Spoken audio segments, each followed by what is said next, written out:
오늘은 요한일서 3장 1절로 9절까지 말씀에 근거해서 세상이 모르는 은혜라는 주제로 말씀을 드리려고 합니다. 16세기 영국의 위대한 여왕이었던 엘리사베스 1세 여왕을 암살하려는 여인이 있었습니다. 이 암살자는 궁정의 시종으로 변장을 해서 여왕의 침실에 몰래 숨어 들어갔습니다. 때가 오면 여왕을 찔러버리려고 아주 예리한 칼을 품고 있었습니다. 그러나 여왕의 신복들은 그렇게 어수룩하지 않았어요. 왕이 들어오기 전에 침실을 수색해서 옷장에 숨어있던 이 암살자 여인을 발견했습니다. 그리고 옷장에서 끌려 나온 여인은 이제 여왕 앞에 무릎을 꿇고 있었습니다. 등에는 병정들이 무자비하게 창자루로 등을 누르고 있었어요. 등은 창에 눌린 채 무릎을 꿇고 여인은 벌벌 떨면서 여왕을 바라봅니다. 그때 화가 난 여왕이, 노한 여왕이 묻습니다. 내가 너를 용서하면 무엇을 대가로 주겠는가?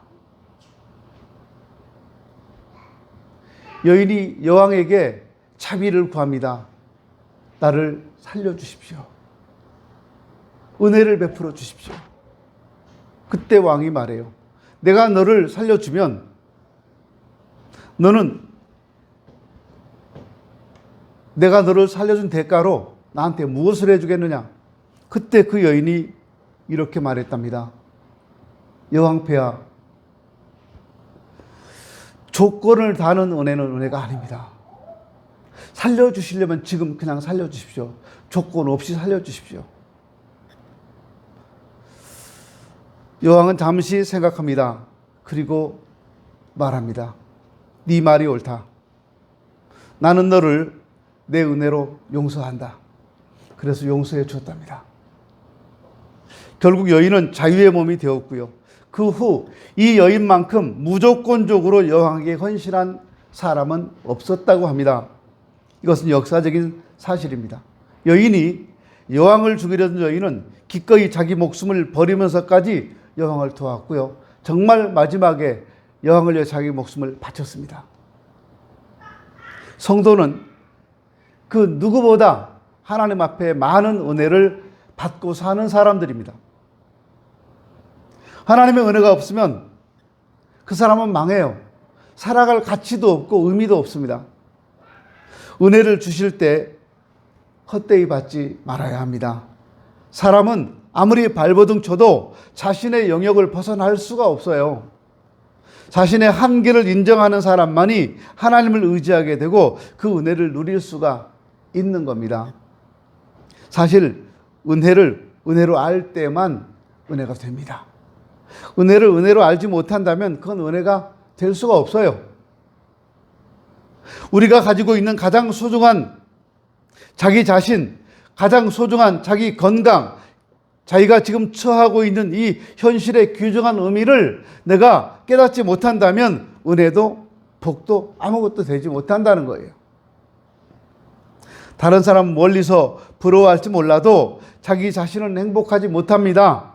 다른 사람은 나만 갖지 못한 걸 후회하고 있지만 나는 다 나됨에 대해서 만족이 없습니다. 그렇다면 이 사람은 행복한 사람이 아니죠. 내가 지금 형편이 어떻든 가진 것이 어떻든 상관없이 나 스스로가 지금 만족하고 행복할 때 그 사람이 행복한 거예요. 얼마 전에 어떤 목사님이, 여러분들 다 보셨을 거예요. 우리 목사님들 단톡방에다가 만화 하나를 올려놓으셨어요. 미국에서 유학 가서 이민 간 사람이 한국에 왔다가 다시 미국에 가면서 남긴 이야기를 만화로 이렇게 그려놓은 겁니다. 여러분 다 보셨을 겁니다. 어릴 때 미국에 이민을 가서 미국에서 32년인가를 살고 32년 만에 한국에 돌아왔답니다. 방문하러 갔어요. 그런데 인천공항에 내렸는데 공항이 너무 깨끗하고 너무 시스템이 잘 돼 있고 너무 좋아요. 그래서 깜짝 놀랐답니다, 이 사람이. 화장실에 들어가는데 비데가 다 설치되어 있는 거예요. 미국에서는 부자들만 비데를 사용한다고 하는데 부자의 상징이 비데랍니다. 한국은 비데 없는 집이 거의 없잖아요. 그냥 비데가 싫어서 사용하지 않을 뿐이지 사용하고 싶으면 누구든지 사용할 수 있고 공중 화장실 가도 비데가 많이 설치되어 있어요. 고속도로 휴게소에 가도 있고 공항에도 있고 많아요. 또 한국에 사람들이 왔는데 차가 얼마나 좋은지 다들 중형차고 깨끗하고 너무 좋은 거예요, 차들이. 집들도 너무 좋고 버튼 하나면 집 문이 열리고 버튼 하나면 주방에 불이 켜지고 이 사람이 그걸 보고 깜짝 놀랐어요. 대중교통이 얼마나 잘 되어 있는지 인터넷이 얼마나 잘 되어 있는지 아무 데서나 와이파이가 다 터지고 미국에서는 돈 엄청 많이 들어가야지 와이파이를 사용할 수 있는데 한국에서는 아무 데나 다 되니까 와, 내 조국 대한민국이 세계 최고구나 이런 생각을 했답니다. 그런데요, 만나는 사람들마다 들어보면 죽겠다고 한대요. 이게 나라냐? 이게 세상이냐? 이게 정부냐? 정부가 하는 짓이 뭐냐? 대통령 갈아치우자. 다른 나라 사람 같으면 이 정도 좋은 조건을 갖췄으면 너무너무 행복해 할 텐데 한국 사람들은 만족하지 않았다는 거예요. 등록금, 반값 등록금을 얘기한다는 거예요. 미국 등록금은요, 우리나라보다 몇 배 비쌉니다. 참고로 말씀드립니다. 근데 한국은 교육시설이 너무 잘 되어 있는데 등록금도 싸다는 거예요. 근데 거기다가 더 깎아달라는 거예요. 이걸 그 사람들이 보고서 가면서 이런 말을 남겼다고 합니다. 내가 가난한 나라를 떠나서 미국으로 갈 때는 내 조국을 위해서 경제적으로 잘 살기를 바라는 마음으로 지금까지 기도해 왔는데 이제부터는 국민들이 마음이 행복하게 해달라고 기도해야 되겠습니다. 그렇게 하고 떠났다고 합니다. 여러분, 내 마음에 만족이 있고 행복이 있을 때 그게 행복한 거예요. 아무리 조건이 좋아도 내가 만족하지 못하면 그건 만족한 게 아니잖아요. 내가 행복하지 못하면 그건 행복한 게 아니잖아요. 은혜가 은혜 되는 것은 은혜를 은혜로 깨달아야 한다는 겁니다. 하나님께서 내게 은혜를 주셨다는 사실을 느껴야 한다는 거예요. 그럴 때 감격할 수가 있고 그럴 때 그 은혜 안에서 기뻐할 수가 있는 거예요. 성도된 우리들은 하나님의 은혜를 깨달음으로써만 살 맛을 느낄 수 있습니다. 살아가는 기쁨과 마음의 평안을 무슨 재물을 얻거나 어떤 지위에 오르며 또 명예를 얻게 됨으로써 누리는 것으로 생각하지 않아요. 믿음의 사람들은 주께서 약속하신 영원한 영광을 머지않아 누리게 될 것이라는 믿음과 소망을 가짐으로써 살아가는 기쁨과 평안을 얻습니다.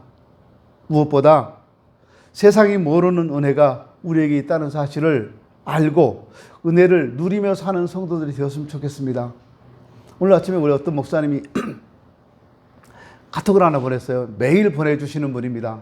매일 눈 뜨면 저한테 카톡을 보내는 목사님들이 정말 많은데 그중에 한 분이 오늘 아침에 이런 카톡을 보내주셨어요.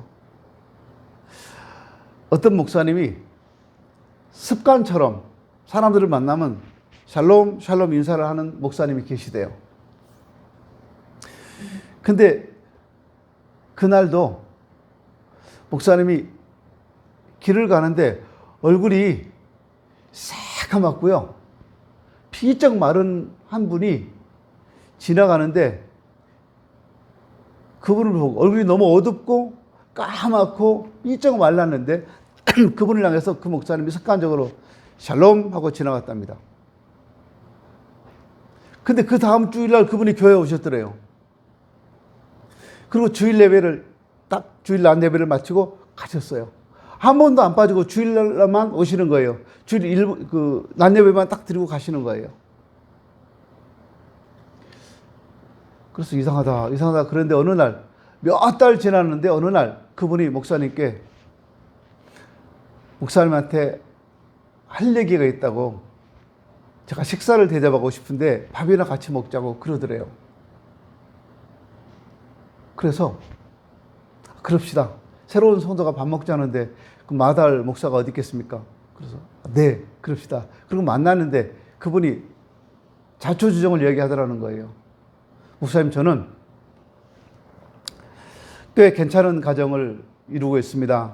사업도 성공했고 자녀들도 다 자라서 성공했습니다. 이제 부러울 게 없습니다. 저는 세상적으로 다 누리고 있습니다. 근데 어느 날 몸이 안 좋아서 병원에 갔더니 간암이라고 합니다. 가족들이 다 놀라서 병원에 갔는데 병원에서 하는 말이 앞으로 3개월, 길면 3개월, 그 정도면 다 된다는 거예요. 3개월이면 죽는다는 거예요. 길어봐야 3개월 산다는 거예요. 그래서 나는 죽었구나 하고 내가 이루어 놓은 것이, 벌어 놓은 것이 무슨 의미가 있는가. 그래서 걸어가는데 어느 날 목사님이 나를 보고 처음 봤는데 살롬 그랬다는 거예요. 남들은 다 죽일 놈이라 그랬는데 저 목사님이 살롬이라고 했다고. 저분이 누구야? 나를 보고 어떻게 살롬이라 그래? 남들은 다 죽을 놈이라는데. 그래서 따라왔더니 목사님이 교회로 들어가시더래요. 그래서 나 저 교회 가야 되겠다. 나를 살롬으로 알아준 분이 한 분 있는데 그래서 한번 교회 가보면 뭔가 살 일이 생길 것 같다. 그래서 교회 왔는데 계속 그분이 자기만 보면 살롬 하더래요. 그래서 나는 살롬인가 보다. 죽을 놈이 아닌가 보다. 그리고서 앉아서 예배를 드리고 또 하나님의 말씀을 듣고 그렇게 했는데 3개월이 지나도 안 죽었어요. 저분이 살롬이라고 해서 살아가나 보다. 6개월이 돼도 안 죽었어요. 몸이 좋아지는 거예요. 그래서 나는 살 수 있다. 목사님이 살놈이라고 했는데 난 산다. 남들은 다 죽을 놈이라고 했는데 목사님이 살놈이라고 해서 난 지금 살아있지 않냐. 저 목사님 말이 맞다. 그래서 계속 교회 나와서 기도하고 성경 보고 했대요. 가르쳐 주신 대로 했대요. 그랬더니 1년이 지났는데 몸이 좋아져서 병원 갔더니 간암이 치료가 됐대요. 그래서 목사님께 와서 어떻게 내가 살놈인지 아셨습니까? 그거 물어보러 목사님이라고 밥 먹자고 했다는 거예요. 목사님은 살놈이라고 그랬나요? 살놈 죽을 놈이 아니고 목사님은 샬롬. 샬롬은 평안이라는 뜻이에요. 목사님은 평안하십니까? 평안하십시오. 인사를 했는데 그 사람은 자기가 처한 환경에서 목사님 나를 살롬이라고 불러서 살롬 그러면 처음 만났는데 이놈 저놈 하니까 기분 나쁘겠지만 그래도 살롬 그러니까 너무 좋아서 세상에 태어나서 자기를 살롬이라고 말한 분 저분이 처음이니까 따라 나와서 그분이 하라는 대로 했더니 진짜 살았다는 거예요. 그래서 왜 나를 살롬이라고 했는지 어떻게 내가 살롬인지 알아봤는지 그걸 좀 묻고 싶다는 거예요. 어떻게 알아봤을까요? 주님이 알아보신 거예요. 주님이 그분 목사님을 통해서 그 살롬 소리를 듣게 하셨던 거예요. 살려주시려고요. 그러면 우리는 하나님의 은혜가 우리에게 있다는 사실을 알고 그 은혜를 누리며 살았으면 좋겠습니다. 그럼 어떤 것이 은혜일까요? 가장 큰 은혜는요, 우리가 하나님의 자녀가 된 것입니다. 세상이 모르는 가장 큰 은혜, 우리가 하나님의 자녀가 되었다는 겁니다. 많지요. 하나님께 받은 은혜가 진짜 많습니다. 그렇지만 하나님의 자녀 된 것보다 더 큰 은혜는 없습니다. 하나님의 은혜로 말미암아 우리는 구원받은 하나님의 자녀가 되었습니다. 이보다 더 위대한 기적, 이보다 더 큰 영광은 없어요. 우리 이름이 하나님의 생명책에 기록되어 있다는 사실보다 더 놀라운 일은 없습니다. 여러분 이름이 어디 기록되어 있겠어요? 우리나라 호적에 주민등록부에 기록이 되어 있겠죠. 그런데 하늘나라 생명책에 이름이 기록되어 있다면 이보다 좋은 일은 없잖아요. 살롬보다 더 낫잖아요. 그게요. 내 주변에 있는 사람들이 자신의 이름이 하늘나라에 기록되어 있음을 알 때 그것은 놀라운 사실이고 이것이 바로 세상이 모르는 은혜인 것입니다. 성도된 우리는 오직 하나님의 은혜로만 살게 되어 있어요. 그러니까 우리는 그 은혜를 기억하고 살아야 합니다. 먼저 우리 자신이 죄로부터 구별되고 죄를 떠나는 성도가 되어야 돼요. 우리는 세상 것을 가지고 세상으로 인해 사는 것이 아니라 하나님으로 인해서 하나님의 자녀로 살아가는 사람들이라는 것을 알면서 살아가야 합니다. 성경은 하나님의 자녀들에게 하나님을 경배함이 절대라고 가르칩니다. 하나님 자녀들은 그리스도의 십자가를 통해 하나님의 사랑을 경험한 사람들이에요. 그러기에 내 환경이나 감정을 떠나서 십자가 사랑 앞에 겸손히 순종한다면 하나님은 여러분에게 살 길을 반드시 열어주실 것입니다. 지금 답답한 문제가 있고 힘든 문제가 있다면 하나님께 한번 나와보십시오. 하나님, 제가 이런 문제가 있습니다. 내 힘으로 내 능력으로 해결이 안 되는데 하나님, 이거 어떻게 하면 좋을까요? 그때 하나님은 반드시 살 길을 열어주실 것입니다. 왜냐하면 하나님이 여러분을 사랑하시니까 살 길을 열어주시는 거예요. 우리 부모님들이 그러시잖아요. 자녀들이 미워 죽겠어도 와가지고 막 형편을 이야기하고 처지를 이야기하고 도와주세요 하면 에이 그러면서도 주시잖아요. 도와주시잖아요. 안 도와주세요, 자녀들? 저는 그랬던 것 같아요. 내가 어려워도 자녀들이 어렵다고 하면 도움을 줬던 것 같아요. 그리고 나는 그 어려움을 내가 어려워시 다 감당을 해요. 근데 받은 자녀들은 그 은혜를 모르더라고요. 그게 얼마나 감사한지 잘 몰라요. 그리고 손을 벌리고 또 벌리고 또 벌리고 그래요. 그래서 우리 하나님의 사랑 앞에 감격하고 사는 사람들, 그래서 우리를 하나님의 사람들 혹은 믿음으로 사는 사람들이라고 말하는 거예요. 창세기 39장 3절에 보면 그의 주인이 여호와께서 그와 함께 하심을 보며 또 여호와께서 그의 범사에 형통하게 하심을 보았다라고 말씀합니다. 여기 요셉이라는 사람, 이 사람의 주인이었던 보디발이라는 장군이 요셉의 신실함을 통해서 하나님이 살아계시는구나 하는 걸 인정하는 대목이 성경에 기록되고 있어요. 성도들이 진실하고 성실하게 살아야 될 이유 중에 하나가 바로 여기 있는 겁니다. 만일 하나님을 믿는다고 하는 성도가 진실하지도 못하고 성실하지도 못하고 대충대충 남 속이고 이렇게 살아간다면 하나님께 영광을 돌리는 것이 아니에요.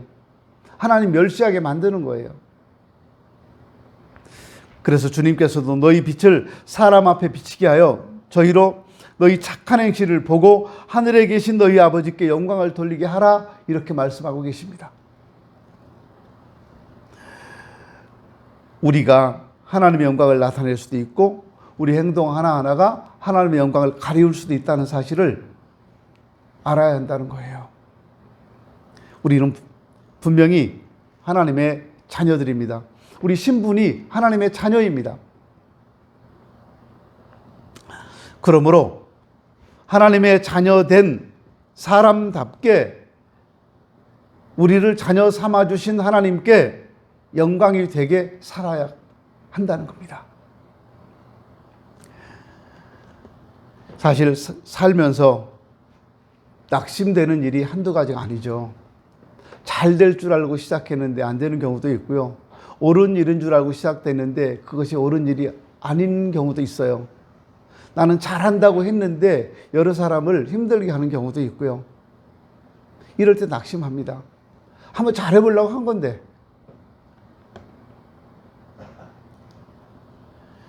그런데 하나님의 자녀인 성도들도 마찬가지입니다. 믿지 않은 사람만이 아니라 믿는 우리들도 이렇게 낙심되는 일이 참 많아요. 모처럼 뭔가를 한번 시작했어요. 좋은 일이에요. 근데 그 결과가 아주 나빴어요. 그래서 내 주변 사람들, 가족들을 힘들게 했어요. 그러면 굉장히 절망해요. 낭망하고요. 그럴 때 어떻게 하면 좋겠습니까? 기독교 역사를 보면 위대한 신앙인들도 항상 신앙의 기쁨 속에서만 산 것이 아니라 영적으로 침체되고 낙심한 속에 살아갔던 분들이 정말 많아요. 그런데 하나님께서는 하나님의 자녀들이 세상에서 기쁨과 평안을 누리면서 즐겁게 살기를 원하고 계십니다. 하나님의 자녀인 우리들이 하나님을 의지하는 마음이 충만해질 때 그때 형통해지고 그때 문제가 해결되더라는 거예요. 하나님께 나가서 무릎을 꿇고 하나님께 나가서 도움을 청할 때 그때 하나님이 들어주시고 그때 하나님이 문제를 풀어주셨다는 거예요. 이건 역사가 말해요. 정말 많은 신앙인들이 그렇게 살았어요. 생명이 위협을 느끼는 그런 상황에서 그 사람들은 믿음 버리지 않았습니다. 그럴 때 결국은 이 사람들이 형통해졌어요. 이사야 26장 13절에 보면 여호와 우리 하나님이시여 주 외에 다른 주들이 우리를 관할하여 싸우나 우리는 주만 의지하고 주의 이름을 부르리이다 라고 말합니다. 사람들이 범죄해서 인생으로서의 가치를 잃어버렸지만 그리스도 안에서 다시 얻게 하시어 하나님의 자녀로 우리를 삼아 주시고 불러주셨습니다.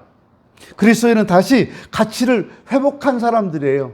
우리의 가치가 여기 있는 겁니다. 한 생명이 천하보다 귀하다 하신 것은 육신의 생명이 아닌 하나님과 연결된 이 영원한 생명을 의미하는 겁니다.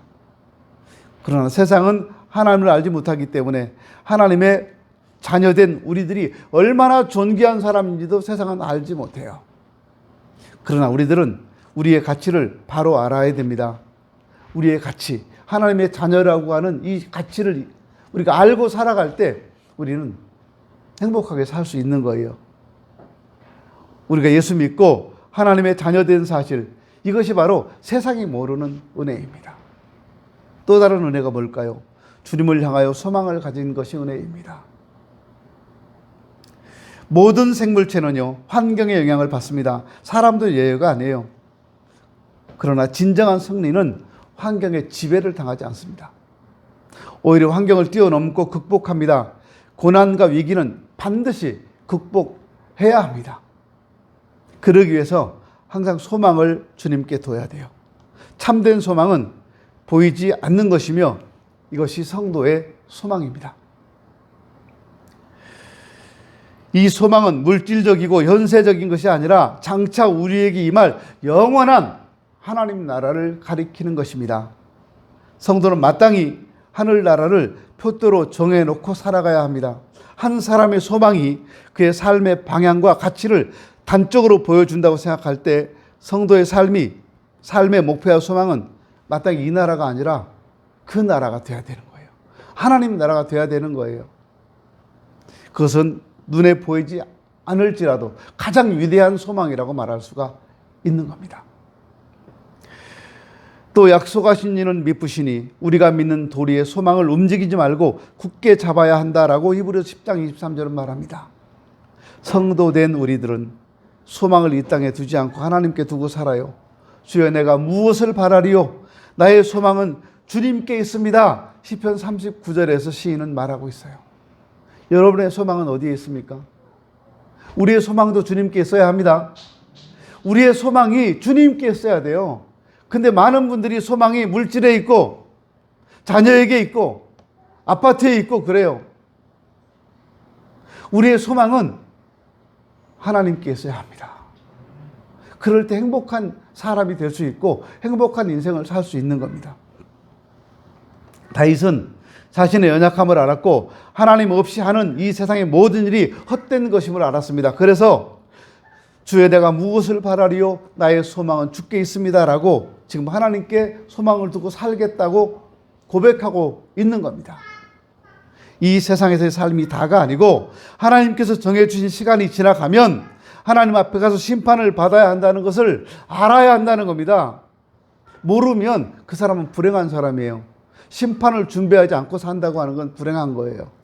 심판이 닥치면 어떻게 하겠어요? 베드로전서 3장 10절에 보면 그러므로 생명을 사랑하고 좋은 날 보기를 원하는 자는 혀를 금하여 악한 말을 그치며 그 입술로 거짓말을 말하지 말라라고 말씀합니다. 천국 가서 영원히 살기를 원한다면 하나님 앞에 설 날을 생각하고 점도 없이 흠도 없이 설 수 있도록 힘쓰라고 성경은 가르쳐주고 있습니다. 하나님께 소망을 두고 사는 사람은 어떤 일을 당해도 낙심하지 않아요. 왜냐하면 세상의 삶이 전부가 아니기 때문입니다. 지금 우리는 한 치 앞을 내다볼 수 없는 불확실한 시대에 살고 있습니다. 그야말로 하루 동안에 무슨 일이 일어날 수 있는지 우리는 몰라요. 너무 불안하잖아요. 언제 북한에서 김정은이가 핵미사일을 남쪽으로 쏴버릴지 몰라요. 쏘면 끝나는 거예요. 아닐 것이다라고 안일하게 생각하다 쏘면 끝나요. 우리 우크라이나하고 미국하고 전쟁을 보면서 많이 생각해야 됩니다. 우리는 지금 전쟁이 끝나지 않은 휴전 상태잖아요. 우리나라에는. 북하고 우리하고 지금 전쟁 중이잖아요. 잠시 쉬고 있는 거잖아요. 북은 다른 나라, 우리는 다른 나라가 아니잖아요. 서로 죄송합니다. 이건 저랑 여러분하고 생각이 다를 수도 있는데 저는요. 우리가 북한을 나라로 인정해버리고 북한도 우리를 나라로 인정해서 서로 다른 나라로 살았으면 좋겠어요. 서로 쳐들어가지도 않고 그렇게 되잖아요. 왜 한민족이라는 말 그 한마디에 그냥 한민족이면 뭐예요? 서로 죽이려고 서로 싸우고 그러는데 좀 평안하게 살았으면 좋겠어요. 평안하게. 불확실한 세상에 살고 있습니다. 이 말은 불안하다는 거잖아요. 주를 향하여 이 소망을 가진 자마다 그의 깨끗하심과 같이 자기를 깨끗하게 하느니라 본문 3절에 나오는 말씀입니다. 거듭난 사람은 죄와 평화롭게 지낼 수가 없어요. 하나님께로부터 난 자마다 죄를 짓지 않는다고 성경은 말합니다. 어떤 사람의 마음이 변화된 후에 그리스도의 형상을 닮아갈 때 죄는 그 성도를 지배할 수가 없어요. 내가 하나님을 닮아가려고 하는데 죄가 나를 지배하겠습니까? 그건 말이 안 되는 거예요. 우리가 그리스도인이 되기 위해서 선하고 성결한 삶을 사는 것은 아닙니다. 우리는 이미 그리스도인이기 때문에 성결한 삶을 살려고 노력하는 겁니다. 기억할 것이 이거예요. 우린 천국 가기 위해 성결하고 깨끗하게 죄 안 짓고 사는 거 아니에요. 우리는 천국 갈 것을 알기 때문에 거기에 합당한 삶을 살기 위해서 깨끗하게 살려고 하는 거예요. 성결한 삶은 우리가 하나님의 자녀라는 사실에서 출발합니다. 우리는 하나님 나라를 향해 가는 사람들입니다. 그곳에 가도록 부르심을 받은 사람들이에요. 지금 우리가 출발해서 가는 우리의 모든 걸음은 다 하나님 나라를 향해 가는 길입니다. 걸음이 하나님 나라를 향해 가는 걸음이에요. 거기까지 가면 우리 인생 끝나는 거예요. 가다가 돌아올 수 없어요. 그냥 가는 거예요. 쭉. 그래서 우리는 하나님을 만날 것을 알기 때문에 주님을 만나기 위해서 준비하면서 깨끗하게 사는 거예요. 살려고 노력하는 거예요. 에베소 2장 4절 5절을 보니까 긍휼이 풍성하신 하나님이 우리를 사랑하신 그 큰 사랑을 인하여 허물로 죽은 우리를 그리스도와 함께 살리셨다라고 말합니다. 바울은요, 하나님을 긍휼에 풍성하신 하나님이라고 소개합니다. 이와 같은 하나님의 긍휼, 하나님의 선택, 이것이 우리가 가진 살아있는 소망의 원천입니다. 성도된 우리는 두렵고 떨림으로 영화로운 구원을 향해서 나아가는 사람들이 되어야 합니다. 나 자신을 한번 돌아보세요.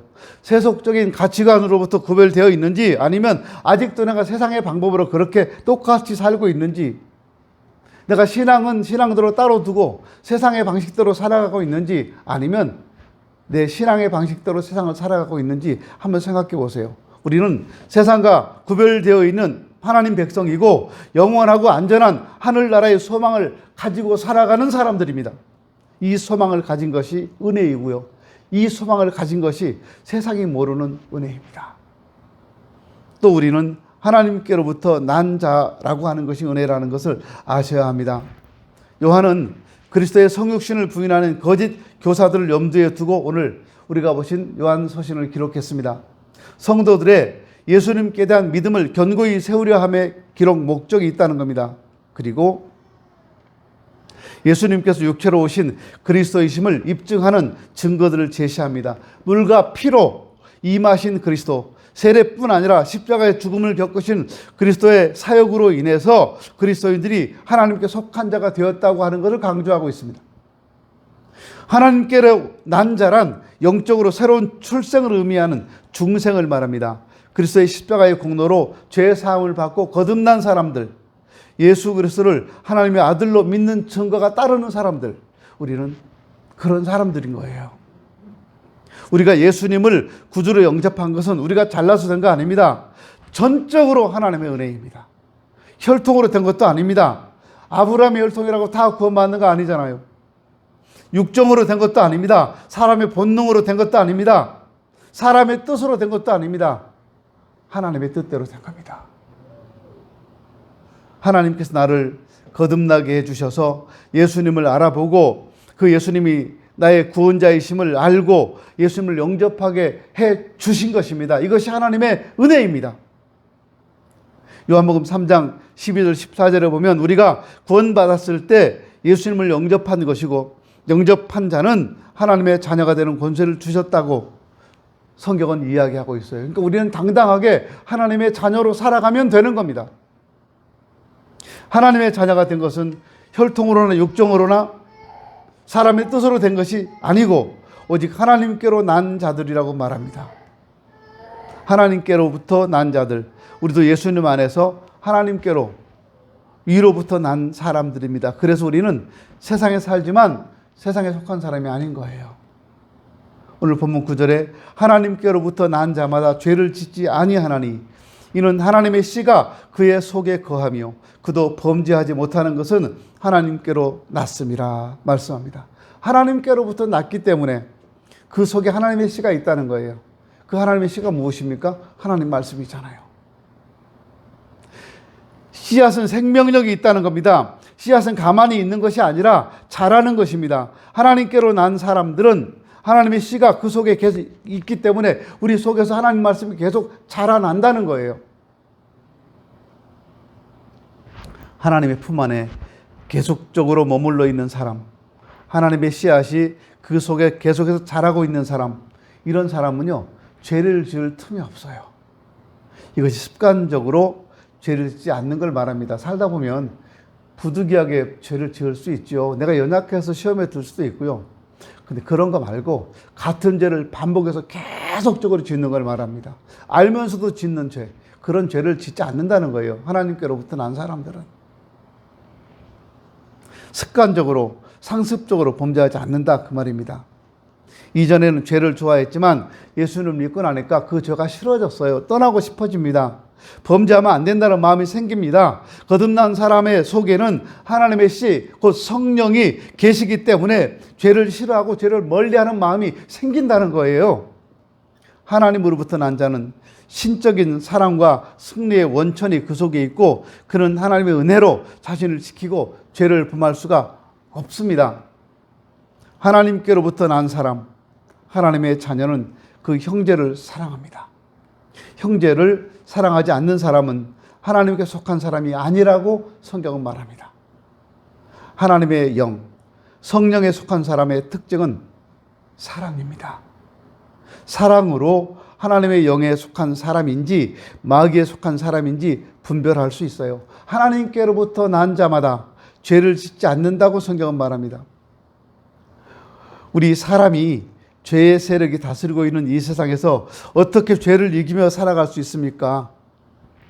성경은 하나님께로부터 거듭난 자는 죄를 짓지 않는다고 분명하게 이야기해주고 있습니다. 그리고 그가 죄를 짓지 않을 수 있는 능력은 그 속에 하나님의 씨, 하나님 말씀이 있기 때문이라고 말하고 있습니다. 성도된 우리가 하나님께로부터 난 것이 세상이 모르는 은혜예요. 세상은 전혀 모르는 은혜.